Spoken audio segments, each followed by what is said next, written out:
Las perts del atrio se curvaban hasha adentro como una concha pulida, todas de metal espaio y luz de estrellas refractada, som bando suavement con. Conversion atmosferica. Era respirable, ligeramente aromatizado con citricus. Ozono. Probablement una elección litian. Su sentido de la ambience se inclino hasha. Incomodidad poetica. Me pare entre otros delegados humanos, rigido en mi diplomacia. Uniforme, tratando de eno sudar por el cielo. Nos habian advertido. Eno mias fichamente. Eno hables. Sobre todo.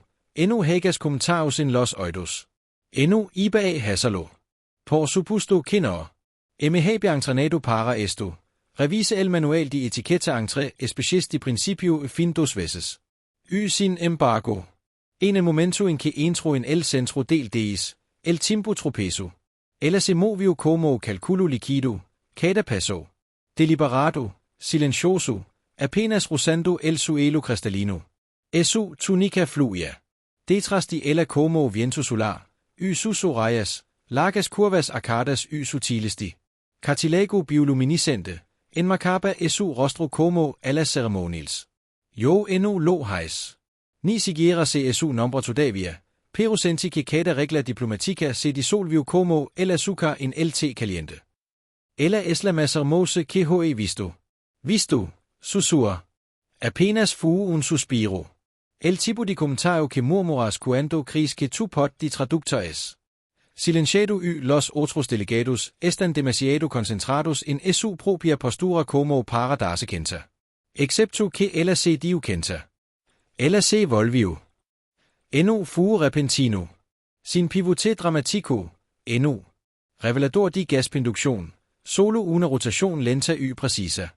Sus ojos se encontraron con los míos. Brillaban debilmente como lunas gemelas refractadas través de vidrio violeta. Congel. Cada molecula de decoro grito que apartar la mirada, pero ella mantuvo la mirada. Detrás de mí, alguien tocho, posiblement la embajadora lyn, o tal vez una ventilación. Unidad en cortocircuito por vergenza.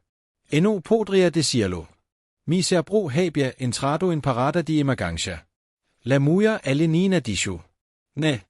Su expresión eno cambio, pero sus oídos se crisparon. Solo el más débil. Mueve como un radar ajustando de nuevas frecuencias. Entonces, imposiblemente, ella. Son. Eno fu algo cálido asogador. Era el tipo de sonrisa que. Ensino diversion privada. Del tipo que USA's cuando alguien tropieza en grado cero trata de fingir que quería decir. Para hacerlo. Mi cápsula de traductor crudo, estática, luego un pitido suave. Me di cuenta. Tardíamente que accidentalmente había activado la configuración de transmisión. Mi susurro no solo había sido escuchado, sino que ha sido retransmitido en lithium-ion claro autoajustado. Que dertiame en el piso o en el, lo que fuera. Más rápido. La ceremonia continuó, pero sus ojos seguían volviéndose hacia mí. Eno muy menudo. Lo suficiente para asegurar mi combustión interna continua. Pase el resto de la hora inventando un nuevo facial. Expresiones que comunicaban un profundo respeto interestelar, a la vez que ocultaban terror. Al final del evento, yo estaba. El único delegado que eno había tomado un refrigerio. Cada bandeja de bebidas parecía una trampa potencial, una etiqueta. Mina terrestre esperando explotar en medusas fermentadas. Cuando concluyó, trata de. Escapade desapercibido. El intento fracasó instantáneamente. Una voz suave, casi musical. Resonó detrás de mí. Diplomatico humano, quedate. Eno fu una petición. Ni siquiera era. Se pronunció en voz alta, pero todos lo escucharon. La conversación se detuvo. El mismo. En pausa. Lentamente di la vuelta. Ella estaba en la base de los días ahora. Túnicas dibujadas. Sia, los ojos fijos en mí. Me acomporse a tomar el té, dijo ella. Hubo un ruido sordo. Uno de los jóvenes Sida tenía. Ismael. Lo intente. Esta esto sancionado diplomaticamente. Sus ojos. Se estrecho liramente. Declinas. Varias cámaras se volvieron hacia mí. Yo vi. Mi rostro se proyectaba a 20 meter de altura sobre una pantalla hueca sobre el atrio. Habia una. Breve retraso. Así que pude verme papadar como un anfibio en pánico. Yo. Dijo. Por supuesto que no. LT suena acontecimiento delicioso. La seguí por un pasillo iluminado por enredaderas bioluminiscentes. Las partes latian con ritmos cardíacos. Su barco. Yo. Realizado. Una construcción viva. Su lado al entrar. Adentro. El cambio. Más cálido. Ligeramente floral. Como un invernadero un bar de jazz se habían fusionado. Ella hizo un gesto hacia un asiento. Se parecía a un sofá, pero con vagos toques de sensibilidad. Me sente con cuidado. Ronroneo. Sirvió dos tazas de una tetera que flotaba en entre nosotros. Giro persusamente. Realina en dose su mano mientras ella. Alcanzado. Las copes brelaban con calle incertidumbre quantica. El mio probado. Como canela, citricos nostalgie. Soy lysar, dijo. Marcus Hale, respondió, tratando de eno de amarte en una alfombra posiblemente viva. Ella bebió un sorbo una vez, luego miro fijamente. Tu me encuentras. Hermoso. Inhale te. Eno binjo, si, farfulde. Eno quise hasalo. Transmitelo. Estaba destinado ser un susurro de admiración. Crisque nostros oidos eno escuchan susurros. Ella pregunto. Divertido. El tuyo clemente lo es. De que son muy expresivos. Sus orejas se crisparon.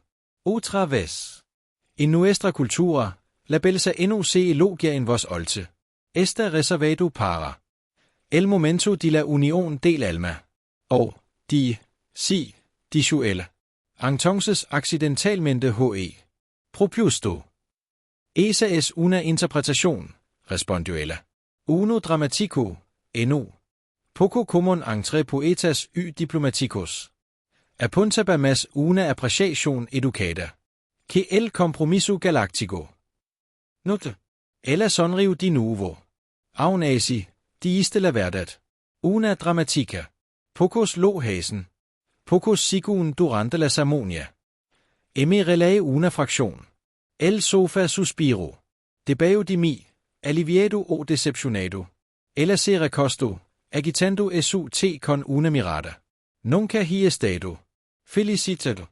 Ni una sola vez, ni honestamente, ni sin prímbulo ni propósito. Eso es. Trágico, die. Statisticamente impossible. Es tradition, eller. Correct. Ahora la tradition ha sido violada por un humano con malakiaspro control de volumen. Debo ser arrestado. Eso. Dipne. Lo dices en serio. Me detuve. La mia de nuevo. Ella forma en que inclino la cabeza. El movimiento de los dedos. La. Tormenta silenciosa detrás de sus ojos. Si. Ella ascenso una vez. Las luces se atenuaron. Ligeramente. Una sal tal vez. O el barco reaccionando a la carga emocional. Indigestión. Es difícil saberlo con naves alienígenas. Lysar se adelanto. Los dedos rozaron cerca del mío, sin tocarlo del todo. Entonces comenzamos algo nuevo. Las partes del barco palpitaban. LT. Ondulado. En algún lugar lo lejos, una puerta se cerró con la dignidad de un celo diplomático. Me di cuenta de que eno era. Volva a la sala de la delegación pronto. Me desperta a la mañana siguiente y descubrí que mi comunicador papadiba como si. Estaba tratando de celar, cor mientras poetas en código morse. 3 llamadas perdidas de. Embajadora Lynn, sede de la oficina de ética interestelar, y un mensaje amenazadoramente cortes de mí. Madre de vuelta en LA tía preguntando por que me habían visto en las noticias galácticas. Tomados de la mano con alguien que parece una diosa elfa. Trata de argumentar que todo era exagerado, pero La imagen di news fit mostraba claramente a Lysar inclinándose más de lo que el Consejo Humano Unido definía como distancia diplomáticamente neutral. Antes de que pudiera redactar una excusa que involucrara seguridad temporal, la puerta de mis habitaciones asignadas se abrió por sí sola. Eso no estaba cerrado, pero aún así, la mar sola ser una cosa, ¿verdad? Un dron esférico. Entro flotando, tarando una melodia que sospechosamente sonaba como el himno nacional altian. Proyecto un pequeño holograma de Lysar. Dicho, solo esa palabra. No hola, no hay explicación. Una palabra. El holograma parpadeo el dron flotaba expectante como un mayordomo que funcionaba como cámara de vigilancia. Yo estaba. Se supone que debe asistir a una sesión informativa de estrategia.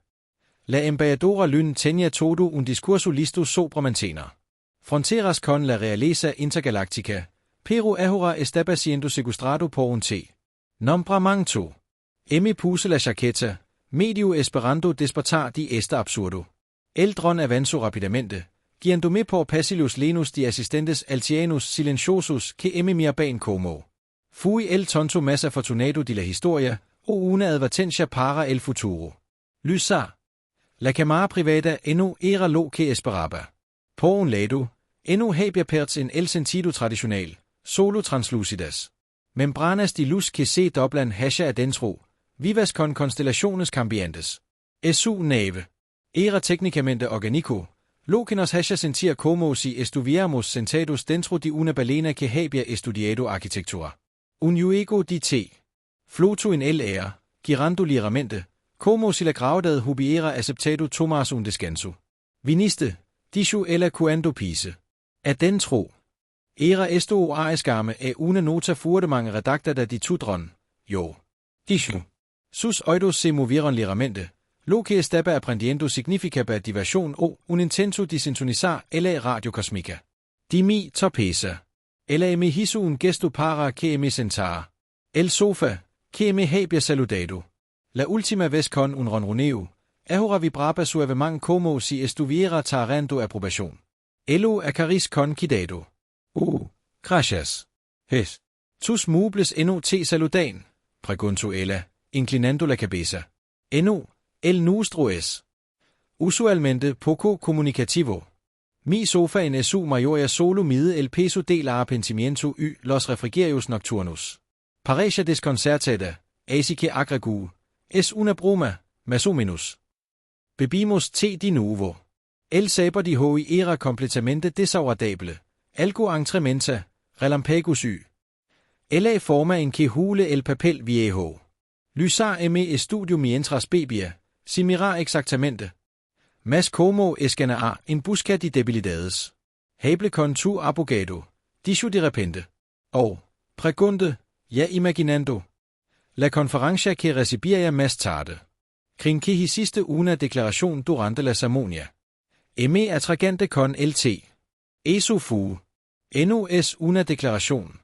Apenas fue un susurro. Era el tipo de susurro que se suponía que debía evaporarse. Sin embargo, escuch. Eso, ahora la galaxia lo discute. Genial. Justo lo que quería. Mi interior.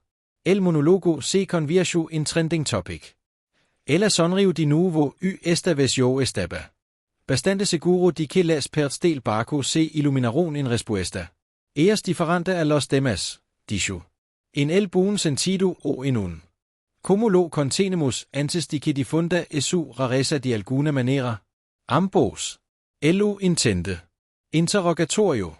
Para responde, pero la taza de té me interrumpió.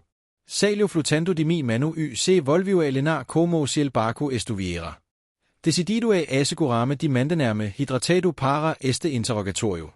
Me confundes. Gente. Ella continuó. Somos una sociedad que valora la quietud. Tú no eres. Aún así, ondulas.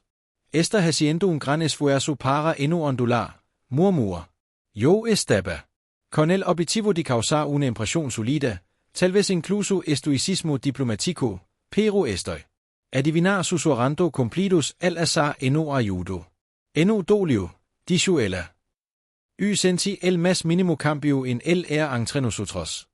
Antes de que pudiera analizar demasiado su tono, un pitido fuerte resono desde el. Pert liana.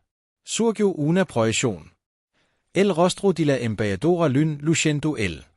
Expression de alguien que acababa de descubrir su subordinado en un reality show. Marcus Hale, eller ladro. Se necessita en la sala de interrogatorio de inmediato. Y hagas lo que hagas, Daisy de Hasalo. I esta 61. Redes. Hola, embajader. Lysar disho con calma. Lyn se konglo. Lo cual fu impressionante. Por un hologramma. Regente Lysar. Enu sabia que Marcus estaba contigo. Tela disho simplemente lyn murmuro algo que sonaba como si enu tuvieras. Id di que papelo causar esto y desconectalo. Antere mi corre en mi. Men. Voicer convocado por la corte para tomar lt. Enu. Entonces de shalo ser. Un campo estelar. T memorable. Lysar disho que te mostrare algo. La pert detrás de ella. Se movio. Revelando lo que parece un campo estelar. Enu solo un campo estelar. Mapa viviente de todas las rutas conocidas entre los territorios humanos y alitianos, resplandeciente. Como un sistema nervioso. Nuestra gente ha bailado entre durante siglos, dijo. Susurraste la verdad cuando otro se atrevió. Te es interessante. Interessant. Repeti. Eso es un cumplido o una advertencia. Ambos, dijo de nuevo. Y para los primeros. Con el tiempo, senti que una risa se me escapaba. El barco, lo absurdo, todo era. Espiral fuera de control. Y, sin embargo, eno podia obligarme liv. Algo sobre la forma en que ella me miro. Me hizo sentir como la primera conversación real que había tenido desde que llegó a esta galaxia. Uno donde hay manualo. El protocolo podría decirme que decía continuación. Tu problema, di finalmente. Yo. Lo sé, respondió ella, con los oídos brillando como lunas distance. La sala de interrogatorio Ulia. Como ansiedad y humus de impresora a pesar de que hay impresoras. El momento en que. Entre. 6 corres se volvieron hashemi. Todas con la mirada tensa de las niras interstellares unede. Laios de un colapso diplomatico. La embajadora lyn se paro a la cabecera de la mesa, agarrando un bloc de datos con tanta fuerza que. Podría calificar como rehen. Sentate, dijo ella. Lo heis. La silla encerrada alrededor de mi. Un colapso diplomatico. Cadras con un silbido mecánico que se sintió un poco demasiado crítico. Una gran pantalla hueca cobro vida. Eso. Mostro una grabación mía en pausa. Con la boca medio abierta, los ojos muy abiertos, una taza de té flotando. Delante de mí como un cómplice culpable. A mi lado, Lysar Parecia Serena, maestuosa. Y divertido. El título del segmento de Noticias Galácticas, human diplomat propon. Y litar el sobre infusión de hierbas. Puedo explicarlo. Lady, será mayor que me expliques. Como convertiste una compra económica interesspeci en un holograma de realidad. Lyn. Dijo. Debido que ahora tenemos 47 consultas de facciones altian, 12 ofertas de bodas. De Rockstar Colts. Y una carta de CSY flirteo de la coalition van. Y eno kiro saber que es eso. Eno te lo propuse, de. I. La felicito en vos boher. Eno hey silencio cuando su pod de traductor esta. Accidentalmente configurado en modo de transmisión coltel.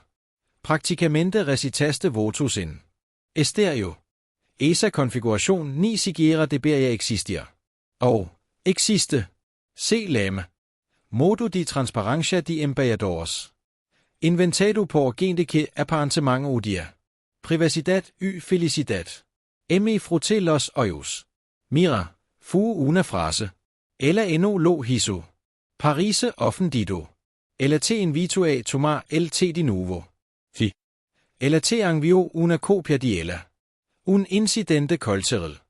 Genealogia codificata in resonancia musical. Si. Esa es la versión alitiana de un mixtape. Marcus. Sabes lo que eres ahora. Confundir. Eres un incidente cultural. Los otros diplomáticos ascendieron con sombrío acuerdo. Uno de ellos.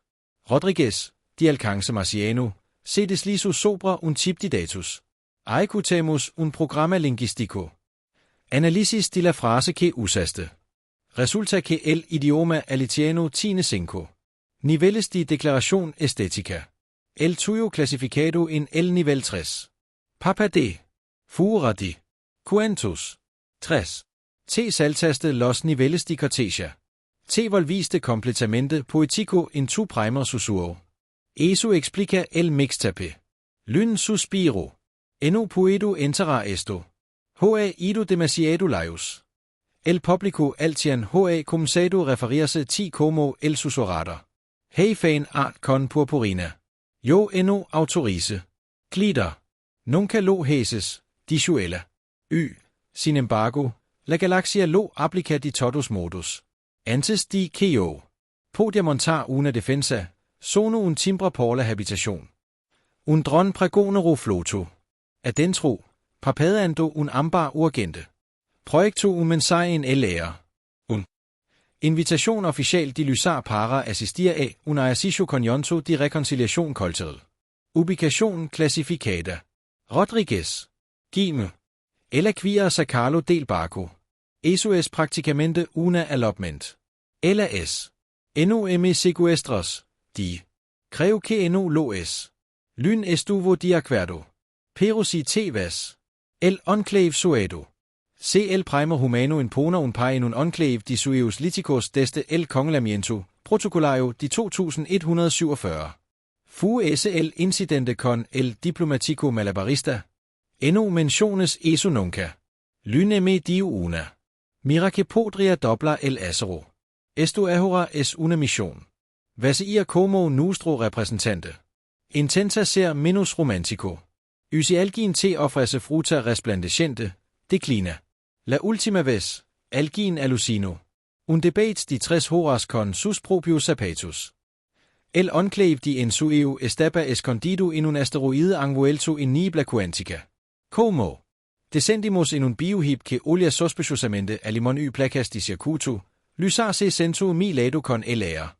De alguien que no se preocupaba por la navegación, porque le gustaba más el barco. ¿Qué es un ejercicio de reconciliación? Pregunte. Una prueba, dijo. ¿De qué? Confianza. Compatibilidad. Su capacidad para funcionar mientras alucina levemand. Ya pase ese último, murmura. Universidad en Europa. El bioquip aterrizó en una plataforma hecha de luz plegada. Cuando salimos, el aire desplazado. Todo brillaba. Tierra, cielo, aire mismo. Colores doblados, lógica, ondulado, y los sonidos tenían regustos. No es real, dijo. Está proyectado. Por la mente del enclave, pero refleja lo que tremos él. Entonces, siempre ver varias voladoras, son tuyas. Caminamos por un jardín que late con ecos de memoria. Ella explicó que este espacio amplificaba el pensamiento, emoción, incluso instinto. En resumen, un lugar terrible para esconder cualquier enamoramiento. Arrepentimientos. Entonces, di con cuidado, estamos caminando dentro de un lugar que se manifiesta. Nuestro subconsciente. Me traíste aquí voluntariamente. La cámara.